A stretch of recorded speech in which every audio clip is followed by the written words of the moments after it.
Okay, look at this question, what is saying कि how much charge in terms of Faraday, यहाँ पे याद रखना ये फ्राडे, ठीक, required to reduce 1 mole of MnO4 minus 2Mn2 positive.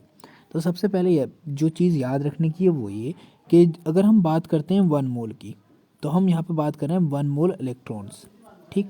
तो अगर 1 मोल इलेक्ट्रॉन्स की बात करें और इनके ऊपर हम बात करें इसके चार्ज की, तो ये इक्वल होता है 1 फ्राडे के। यानी कि अगर कोई रिएक्शन है जिसके अंदर 1 मोल इलेक्ट्रॉन कंज्यूम हो रहा है, ठीक, 1 मोल इलेक्ट्रॉन कंज्यूम हो रहे हैं, तो इसका मतलब वहाँ पर क्या हो रहा होगा, 1 फ्राडे चार्ज कंज्यूम हो रहा होगा।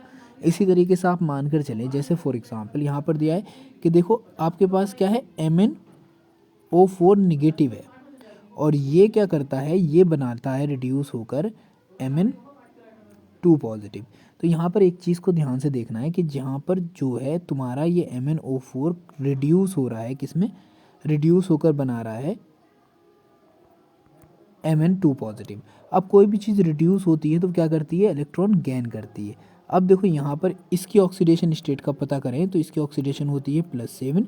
अब +7 से 2 में जाएगा तो इसका मतलब 5 इलेक्ट्रॉन यहाँ पर क्या हो जाएंगे, कंज्यूम हो जाएंगे, ठीक है। तो अब देखो 1 मोल इलेक्ट्रॉन के लिए चार्ज जो होता था वो कितना होता था, 1 फ्राडे होता था, ठीक। तो अगर 5 मोल इलेक्ट्रॉन है तो कितना हो जाएगा, ऑफ कोर्स चार्ज कितना हो जाएगा, 5 फ्राडे हो जाएगा।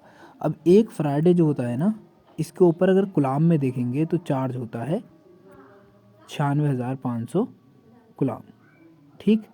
तो इस तरीके से हम इस चीज़ का पता कर लेते हैं। अगर कोई चार्ज पूछ ले डायरेक्ट तो हम क्या करेंगे, यहाँ पर इसको 5 × 96500 कुलाम लिख देंगे, ठीक। तो ये क्वेश्चन इस तरीके से हो